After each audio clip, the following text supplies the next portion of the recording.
November 2024, a Treaty Principles Bill.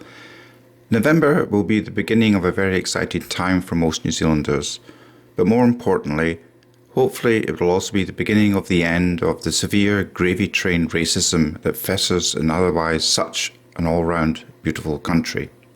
New Zealand is currently the most racist country in the OECD, not a title or record that any country should wish to hold. This month, the coalition government is introducing a bill that will seek to define in law the principles of the Treaty of Waitangi. The proposed bill is based on New Zealand ACT Party policy as agreed on its coalition agreement with the National Party. The government has agreed to introduce a Treaty Principles Bill and support it to the Select Committee stage, which will also provide an opportunity for the public to give feedback, and I'm sure there will be a tremendous amount of feedback, no doubt to the dismay of the gravy train milkers. The Treaty Principles Bill aims to build consensus around the place of the treaty principles in our constitutional and legal arrangements and is being led by the Ministry of Justice. Currently, over 60% of New Zealanders support the New Zealand ACT Party's Treaty Principles Bill, and that's a really good start. An exciting timeline ahead. 18th of November, Treaty Principles Bill introduced to the House. 21st of November, first reading and referral to Select Committee. Week ending 16th of May 2025, Select Committee report back. May 2025 to June 2025, remaining House stages. It will be half a decade since this House passed the Treaty of Waitangi Act, saying that there was such a thing as the principles of the treaty.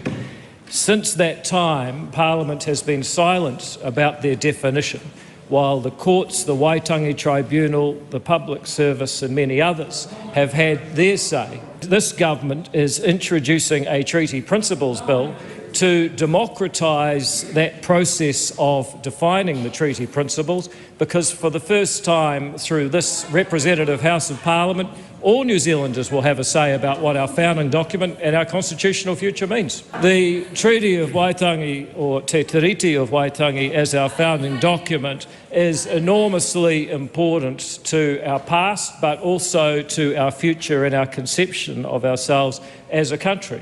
The fact that it has been interpreted through a lens of principles upon which most New Zealanders have had not a chance to have any influence or say, I believe has diminished its mana and made it a source of division when it should be a source of unity.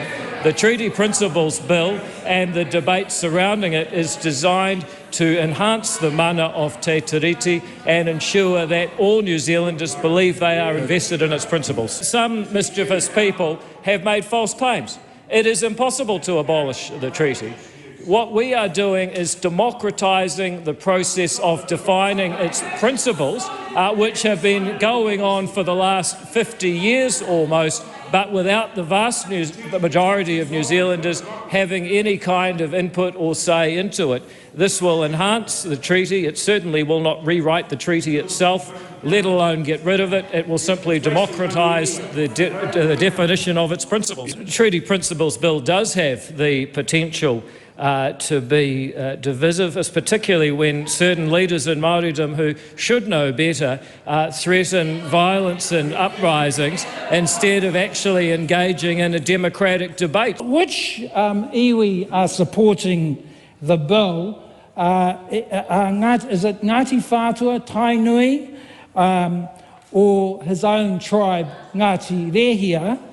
And what feedback has he got in terms of support for the bill?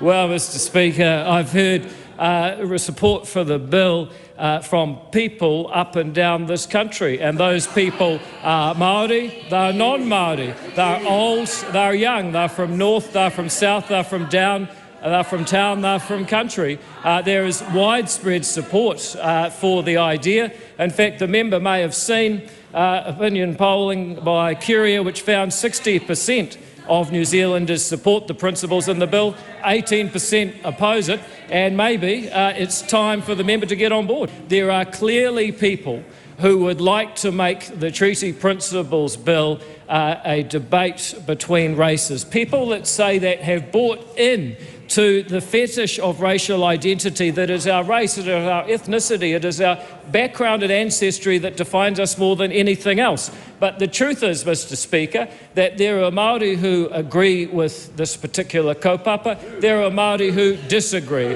there are non-Māori who agree, there are non-Māori who agree. And I think we just saw an example of that right now, because people won't be able to see, but off-screen, WhangāreiTim is saying, who are these Māori who agree? Nicole McKee's sitting beside him, and she said, me. And I think that sums up this debate perfectly well. And I think WhangāreiTim, my message for you is keep heckling, brother, because you help more than you realise.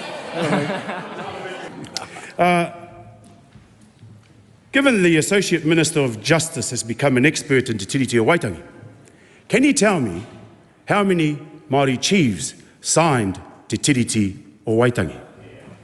Well, first of all, it's approximately 500, but learning is a journey, and I expect to learn more. Perhaps the member would like to come on this kaupapa with me. Supplementary. Has he spoken to both sides of the treaty in regards to this bill? That's te iwi Māori and also King Charles. Well, as we know, our King is laid up with a few medical challenges at the moment. Thankfully, there are many people, the Māori people of New Zealand, who are in very good health, and I'd be very happy to speak to them every day. Good luck, New Zealand, and thank you, David Seymour. WhangāreiTim.